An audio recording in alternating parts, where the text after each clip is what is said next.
estamos hablando de que cada 40 segundos se lleva a cabo un suicidio. En la tablita que se muestra aquí en la parte de abajo se muestran datos que han proporcionado, como les mencioné hace un momentito, la OMS y la OPS, como de que cada año 700,000 personas se suicidan. Por cada suicidio consumado hay muchas tentativas de suicidio. En la población general, un intento de suicidio no consumado es el factor individual de riesgo más importante. En este consideramos como uno de los principales factores de riesgo debido a que las personas que ya han pensado con anterioridad el llevar a cabo un suicidio sería más común que lograr hacerlo en los próximos meses que una persona que nunca ha considerado esta idea. También se menciona que el suicidio es la cuarta causa de muerte entre los jóvenes de 15 a 19 años. El 77% de los suicidios se producen en países de ingresos bajos y medianos. Esto no significa que en los países que tienen un nivel de ingresos, principalmente económicos elevados, no se lleven a cabo los suicidios. Sin embargo, de acuerdo a estas organizaciones, en los países que cuentan con menos recursos, estas situaciones se muestran con un número mucho mayor que en las otras. Y como los principales métodos de suicidio se mencionan los plaguicidas, el ahorcamiento y el disparo con armas de fuego. Cuando les hablo de factores de riesgo, son todas aquellas situaciones situaciones a las que las personas nos enfrentamos en nuestro día a día que pueden llevarnos a determinar esta situación de querer acabar con nuestra vida. Entre ellos, pues, encontramos los antecedentes de intento de suicidio, los antecedentes familiares de trastornos mentales o de consumo de sustancias, vivir en situaciones de violencia familiar, presentar cuadros de depresión u otros trastornos mentales, consumir drogas o alcohol, presentar cuestiones de vida estresantes. En estas podemos hablar, no sé, de la pérdida de algún empleo, la pérdida de algún familiar, entre otros muchos más. El tener acceso a armas y, por último, se menciona aquí el padecer alguna afección médica grave o un dolor que sea muy fuerte. Todos estos puntos que acabo de mencionar anteriormente son, digamos, claves que debemos identificar para ir tomando en consideración cuando una persona está pensando en cometer un suicidio. Posteriormente, los signos, como les mencioné ahorita, de que la persona está considerando suicidarse, nosotros podemos pensar que la persona nunca va a emitir el hecho de que quiera terminar con su vida. Pero estas organizaciones han mencionado que no, que en general todas las personas que han cometido un suicidio, antes de hacerlo habían expresado esta intención de hacerlo.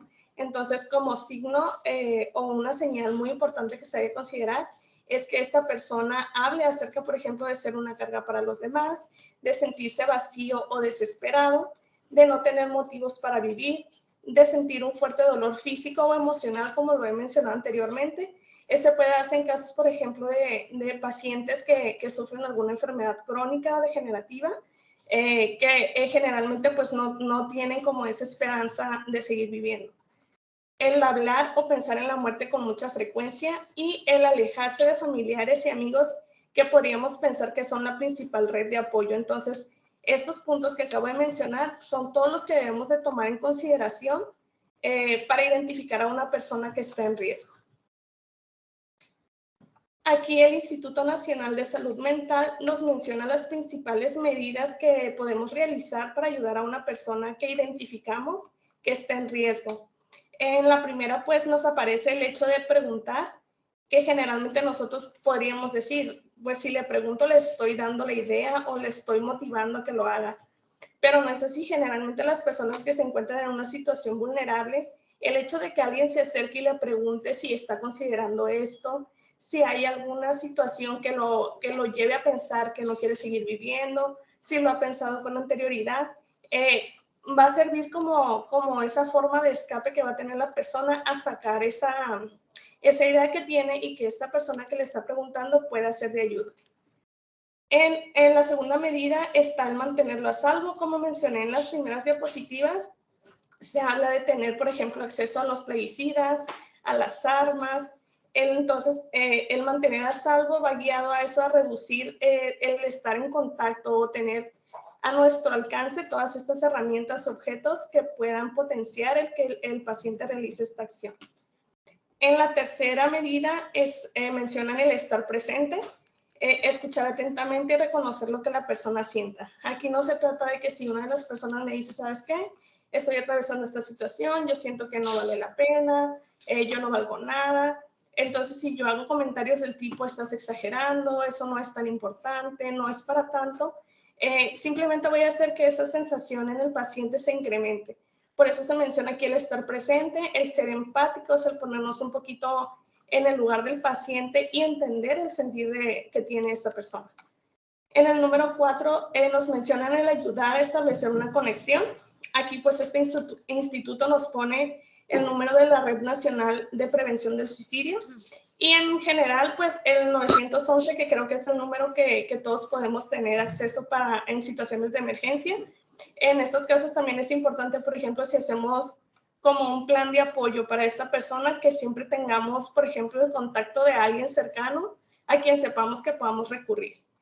Y como medida número 5 es el mantenernos comunicados, es decir, si hemos identificado a través de los factores de riesgo, de las señales de alarma, que esa persona puede estar pensando en el suicidio, el mantenernos comunicados va a ayudar a que el paciente sienta que hay alguien que está pendiente de él, que está preocupado por sus problemas y a quien puede acudir en caso de sentirse mal.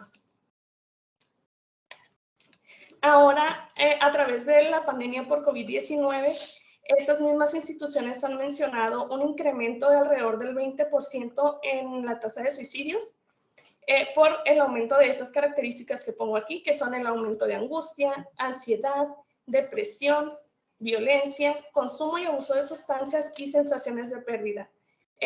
Todos sabemos que a partir de la pandemia muchas situaciones en nuestra vida diaria se modificaron, empleo, situaciones de vida, el estar confinados en casa por muchos días, aumentó estas situaciones que he planteado en esta diapositiva, que no para todos fueron, por ejemplo, para algunas personas, por ejemplo, quedarse en casa con familia, a lo mejor pudo ser el aprovechar un tiempo, establecer relaciones, pero en otros casos que ya había, por ejemplo, situaciones de violencia, simplemente estos niveles se incrementaron los niveles de depresión, de pérdida para aquellos que perdieron, por ejemplo, el trabajo, que perdieron algún familiar, el perder este sentimiento de estar relacionado con otras personas, también fueron factores que influyeron en el aumento del suicidio. Y estas instituciones que he mencionado al inicio nos mencionan como algunos aspectos a tomar en cuenta en cuanto a prevención del suicidio, el limitar el acceso a los medios para suicidarse, el identificar de manera temprana, evaluar, realizar un tratamiento y un seguimiento de las personas que ya han sido identificadas o que han intentado cometer un suicidio, el trabajar en habilidades emocionales y educar a los medios y a través de los medios de comunicación. Aquí yo planteo el educar a los medios porque no se trata simplemente de dar información, sino que esa información sea información que esté validada, que llegue a todas las personas, es decir, no solo a los que tienen, por ejemplo, acceso a internet, que se creen planes, no sé, otras estrategias para que esa información, si se trata de prevenir, llegue a más población. Y esto va aunado a lo que es la inversión en salud mental, que hasta el momento se ha comentado no ha sido suficiente, ya que los planes que están ya elaborados, por ejemplo, por la OMS, no han logrado los efectos que se tenían establecidos en un inicio. Por eso se propone más bien crear nuevas inversiones que apoyen tanto políticas, leyes, estrategias, planes, recursos financieros, información y recursos humanos. Y estas guiadas a lo mismo que mencionaba anteriormente, que tengan un alcance hacia toda la población y no solo a grupos específicos, o podrían enfocarse también en los que son más vulnerables o que tienen mucho más riesgo, pero la intención es que tanto la información como la ayuda e intervención llegue a lo que sería toda la población o a la mayoría de la población que se pudiera. Aquí en la última diapositiva les dejo yo algunas imágenes planteadas por esta institución. acerca de lo que son los principales mitos y vienen en la parte de abajo las verdades, es decir, cómo refutar esta idea que generalmente la mayoría de personas podríamos pensar, y lo que es aquí abajito. A manera de introducción, esta ha sido la información por mi parte. Me gustaría conocer algunas opiniones o aportaciones por parte de ustedes acerca del suicidio y cómo desde su campo creen que pudieran establecer algún plan o de qué manera podrían intervenir en esta problemática.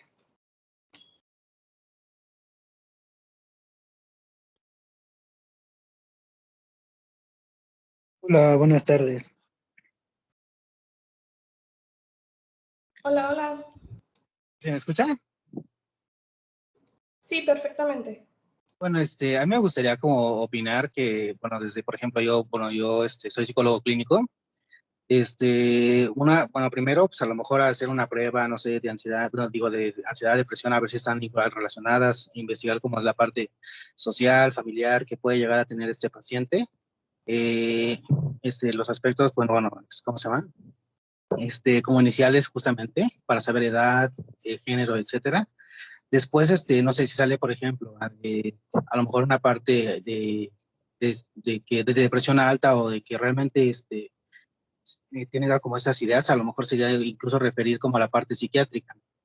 Algunas de las terapias, por ejemplo, que se llegan a manejar son como diario de gratitud, en donde, pues bueno, se pueden poner como 5 o 10 aspectos de la persona, justamente como agradeciendo, ¿no? Algo y también como acercando a estas redes de apoyo para que pueda tener justamente pues a lo mejor la parte para que pueda hablar el paciente justamente, ¿no?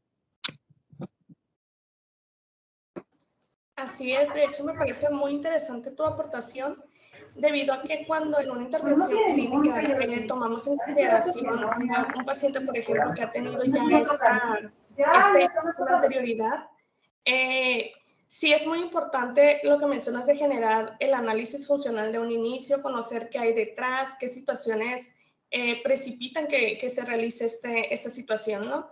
Pero también es muy importante lo que has mencionado de las evaluaciones, que si bien no nos podemos basar solo en una, porque en algunas pruebas, por ejemplo, BDI o alguna que podamos aplicar, menciona ítems que si bien sí nos permiten evaluar, por ejemplo, esta ideación suicida, tenemos que complementar con otros datos, igual comprobarlos, simplemente no quedarnos con lo que una escala o una prueba nos diga, sino hacer, por ejemplo, una comprobación con familiares, con el paciente, si hay otros entornos, por ejemplo, una escuela, un trabajo, también ponerlo en consideración en el momento de lo que es la evaluación.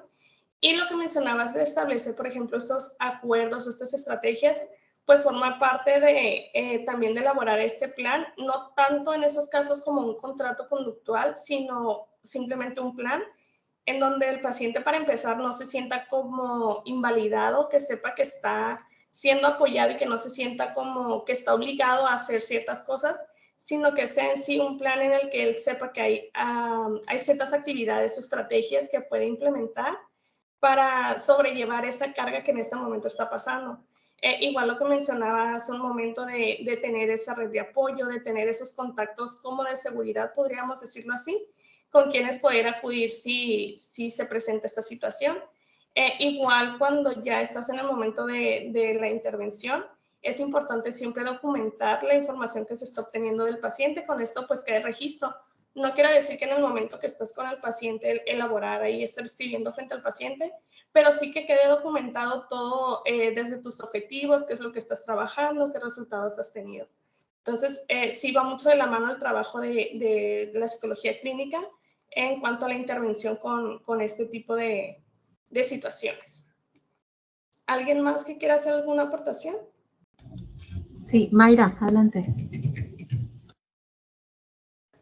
Hola, buenas tardes a todos. Primero es una sugerencia nada más, antes de dar mi intervención. Sería padrísimo poder ver las caras de los demás. Estamos todos online. Eso ya implica una distancia. Y si aparte, no, cuando tenemos oportunidad de vernos, no nos vemos, pues está como un poco raro. Pero bueno, ahora sí que ya depende de cada quien y de la situación en la cual nos encontremos. Pero bueno, mi intervención va en este sentido. Yo trabajo en un hospital, estoy en un hospital y trabajo en el área de cirugía plástica y reconstructiva. La intervención que hizo el compañero de hace un ratito, que me antecedió, pues sí, es importante, pero hay que tener en cuenta que nosotros como psicólogos no atendemos urgencias. Las urgencias son de psiquiatría, uno. Dos, habría que ver en que normalmente cuando hay un suicida las personas están muy alteradas, ¿no? Entonces, pues si tenemos la oportunidad de poder hacer algo, pero creo que lo que inmediatamente tendríamos que hacer sería, pues, mandarlos o referirlos a referirlos o apoyarlos a llegar a psiquiatría antes que nada. Creo que sería el primer auxilio que se tiene que dar a una persona con riesgo suicida. Aquí nosotros en el Hospital General de México recibimos pacientes a veces con escopetazos en la cara, ¿no? Que a veces llegan, por ejemplo, con toda este discurso de que estaban cazando o que se les disparó de repente, ¿no? Pero cuando ya escarbas un poquito más, te das cuenta que pues verdaderamente había una intención de por medio. Aquí también yo me dedico al área tanatológica y bueno, es un chorro lo que se podría hablar al respecto, pero a lo que también quería hablar con respecto a lo que estaba diciendo la maestra, es que hay un área que también es muy importante saber que está también muy afectada, la gente que está en tercera edad y mayores, ¿no? Es un área, es una zona, es un grupo etario que verdaderamente sufre muchísimo y es muy común en ver intentos suicidas en personas adultas mayores. Pues por las mismas condiciones que esto implica a veces llegar a una edad en una sociedad que a veces no somos a veces muy empáticos con las personas adultas mayores.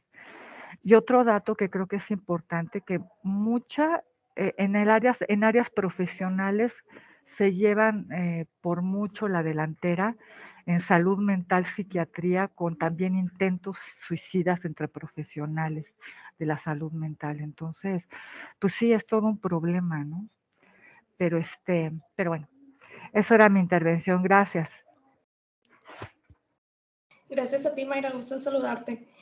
Con respecto a lo que menciona Mayra, no sé si alguno en el lugar en donde se encuentre tenga conocimiento acerca de programas que se implementen hacia esta problemática o simplemente por los casos a los que tienen cercanía, pero no de, por ejemplo, instituciones o algún plan político que se establezca en sus lugares para poder trabajar esto.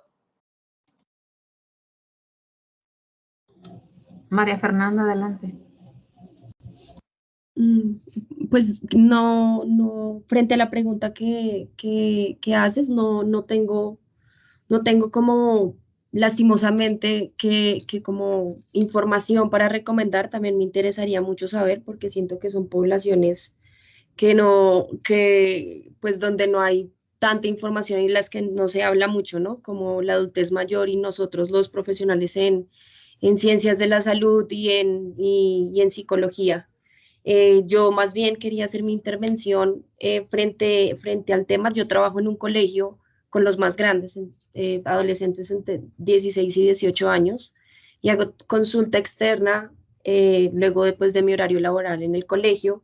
Y yo sí creo que es muy importante la labor de nosotros como los psicólogos frente a la prevención, porque creo que es ahí donde está nuestra labor, es hacer mucha psicoeducación, hablar de manera pedagógica sobre el suicidio y de manera abierta, porque creo que hay mucho estigma frente al tema. Y entonces, por ejemplo, los jóvenes, y yo me atrevería a decir que otras poblaciones de otras edades, no hablan del tema porque pues nos da miedo hablar de la muerte a todos, porque no nos enseñaron a hablar de eso.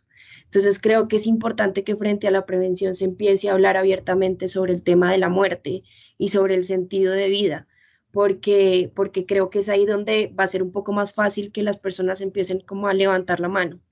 Y también, obviamente, empezar a naturalizar como hablar de temas de salud mental, que pues en la educación creo yo que ahorita pues se está hablando un poco más sobre el tema, a diferencia de otros años, pero creo que la clave para la prevención sería hacer trabajos de psicoeducación frente a temas de salud mental, autocuidado, pues que creo que es como lo más importante. Excelente, María Fernanda. Ahí en el colegio en donde tú laboras, ¿se han llevado a cabo este tipo de campañas, por así decirlo, o se ha trabajado de alguna forma esta temática? Sí, de hecho, frente a como a las necesidades que se han visto, pues obviamente no es un secreto que la pandemia ha afectado muchísimo la salud mental. Se han hecho muchas campañas de prevención frente a este tema y algo muy chévere es que se abrió un espacio para hablar de temas diversos de salud mental con los estudiantes grandes. Entonces nos reunimos fuera del horario escolar a hablar sobre temas que a ellos les interesen y a responder una pregunta que ellos ponen. Y se habla de cualquier tema que ellos mismos propongan relacionado con salud mental.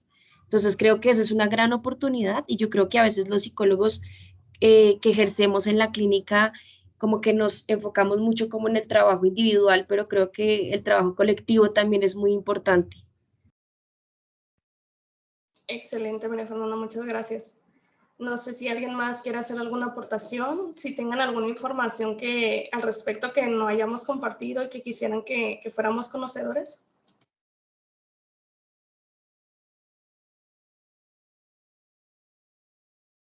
Buenas tardes, mi nombre es Jairo García.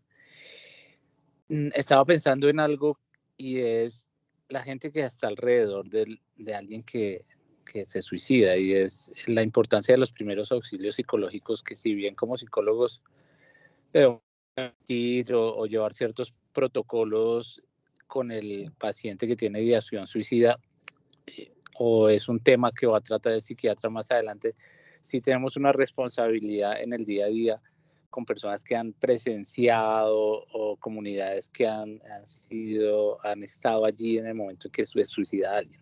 Entonces, no dejar pasar el tema de primeros auxilios psicológicos, en donde no hay momento ni para una remisión ni para un protocolo estatal o de ese tipo de cosas. Gracias. Muchas gracias, Jairo. Sí considero también que lo que mencionas es muy importante porque, pues, a fin de cuentas son quienes están cercanos, ¿no? a esta persona y que son quienes se van a enfrentar principalmente tanto a sobrellevar esta carga con el paciente como con ellos mismos, porque generalmente tienden a sentirse culpables, tienden a sentir que ellos interfieren de alguna manera en las decisiones que el paciente puede tomar. Y es verdad, generalmente cuando se presenta esta problemática, todo se centra en esa persona. Dejamos de lado a quienes los acompañan y no sabemos las situaciones por las que también están pasando. Y sí considero que es importante conocer lo que sería el plan de dar esos primeros auxilios a esas personas que se encuentran en esas situaciones. ¿Alguien más que quiera aportar algo? Sí, yo estoy ahorita aquí aquí también un poquito, sí, ahondando en lo que decía el compañero en cuanto a los primeros auxilios, a veces no se cuenta con un psiquiatra efectivamente, ¿no? En hospital pues tenemos psiquiatras, pero en ocasiones no pueden, este hospital a nivel nacional, ya América Latina es la que mayor plantilla de psicólogos tiene en España y México, todo. Entonces somos bastantes psicólogos, pero muy pocos psiquiatras. Y a veces sí tenemos que hacer intervención nosotros. Sin embargo, muy pocos, hay que decir eso, muy pocos de nosotros estamos capacitados en lo que es intervención en crisis. Y eso es importantísimo. Creo que sí tenemos que hacer esta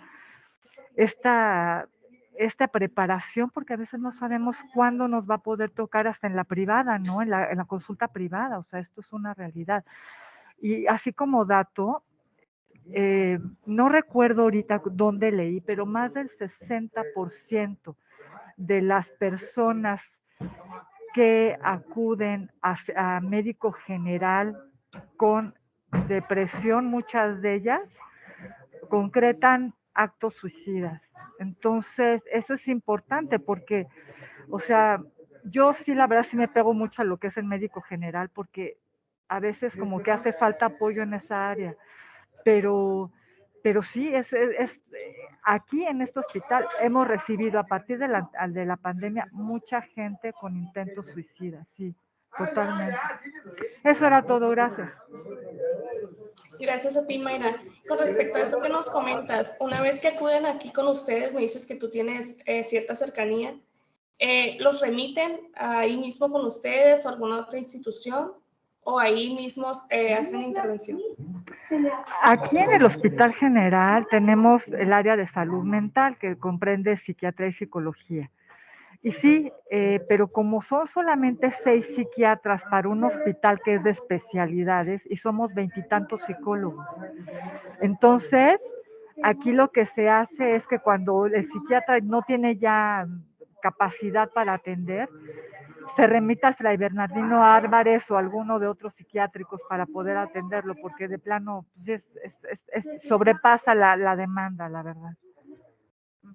Sí, justo por eso te preguntaba, porque en algunas lecturas, que también ahorita no recuerdo exactamente los sitios, hablan mucho de esto, que si bien hablamos sobre la prevención, de lo que es la intervención, de los centros médicos que deberían de tener esa capacidad que tú me mencionas, que aunque ahí contigo sí son muchos, pero pues la cantidad de personas que acuden es mucho más elevado, que sobrepasa la capacidad de los profesionales que se encuentran.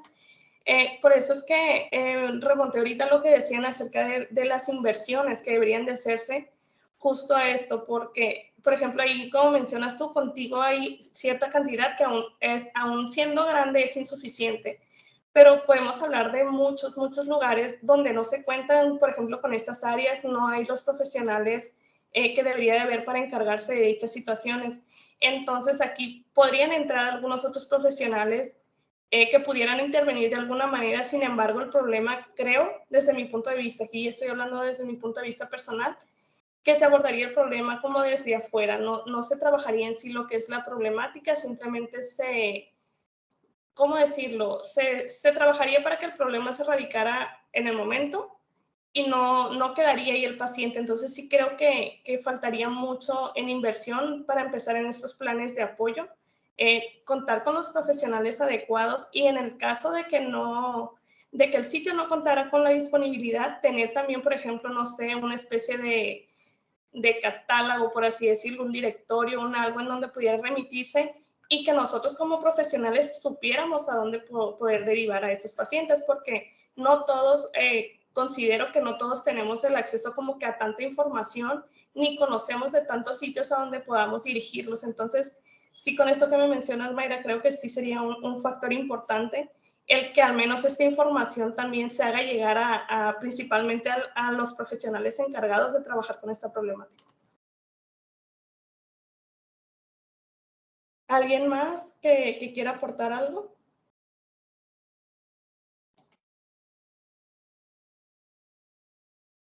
Pues yo quería decir ahora que hablaban del tema de como ese acceso y de la falta de recursos, mis compañeros colombianos me corregirán, y prefiero decir que es una percepción mía, pero creo que es la realidad.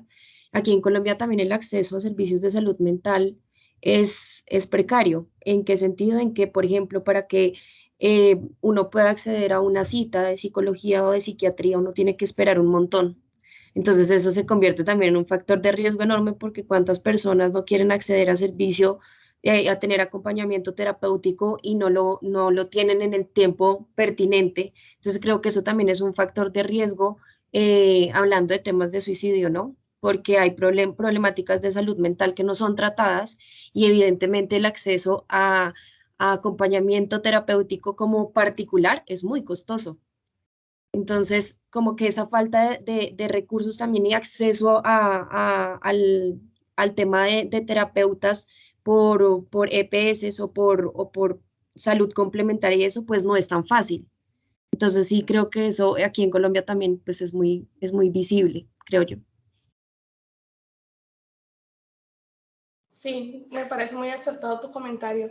Y a raíz de esto por ejemplo, si ya lo contextualizamos a partir de la pandemia, consideran más bien todos que se ha realizado algún cambio en cuanto al tratar estos temas de salud mental o consideran que no, que ha seguido igual?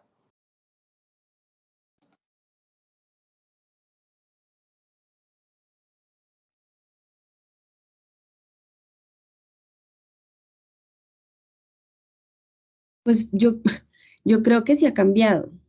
Pues al menos acá, pues uno se mete, no sé, a redes sociales y ya uno ve mucha información con respecto a estos temas. Como que también siento que la pandemia sirvió para que se normalizara un poquito más el tema de la salud mental y de la prevención del suicidio, pero también siento que eso se puede volver riesgoso porque a veces hay información muy deliberada que se va publicando, entonces todos consumimos un montón de información sin bases, entonces no sé si eso termina siendo algo positivo o algo más bien contraproducente, pero de que se está hablando más del tema, pues yo sí considero que sí se está hablando muchísimo más del tema y se ve la urgencia de hacerlo. Gracias, María Fernanda. Sí, justo por eso lo preguntaba, porque, por ejemplo, aquí yo me encuentro en México y veo que sí ha habido un incremento en cuanto a la circulación de información, pero de igual manera veo que hay muchas fuentes, bueno, en realidad hay mucha información que a veces ni siquiera te presenta la fuente de donde saca dicha información. Entonces, sí, por eso es que hablaba yo en un inicio de educar también a los medios de comunicación, que no sea simplemente te platico y te doy mi opinión y mi vecino me dijo y mi amigo me dijo, sino que esta información que circule o que es la que queremos hacer llegar a las personas, pues sea información que esté validada y que sea información que realmente sea de ayuda, no nada más por estar llenando huequitos y por estar llenando sitios web, etcétera, sino que la información que proporcionamos, pues en realidad sea de utilidad, que en estos casos creo que es lo que buscamos, para principalmente la prevención y ya en los casos que, por ejemplo, que es un suicidio que no se consumó, el saber, por ejemplo, ya cómo trabajarlo nosotros que estamos del área de la psicología, pues también brindar información en este caso, pero principalmente la información que llega a la población pues es de prevención. Y creo que si el trabajo lo empezamos a realizar por ese lado de que la información que damos sea la correcta, pues vamos al menos empezando a generar el cambio por ahí.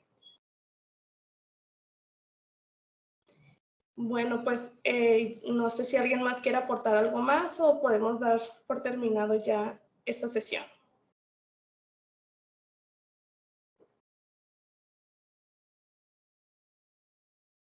Muy bien, pues para mí fue un gusto poder compartir con ustedes. Me ha dado mucho gusto conocer sus opiniones y aportaciones con respecto al tema. Sabemos pues que hay mucho camino todavía que recorrer, que creo que prácticamente estamos en un inicio para trabajar lo que es todo lo referente al suicidio. Esperemos que nosotros como profesionales podamos tener algún acercamiento y podamos trabajar de una mejor manera en cuanto a esta problemática. Pues de nueva cuenta agradecerles que estuvieran con nosotros el día de hoy y esperando vernos próximamente en otra sesión con algún otro tema de interés.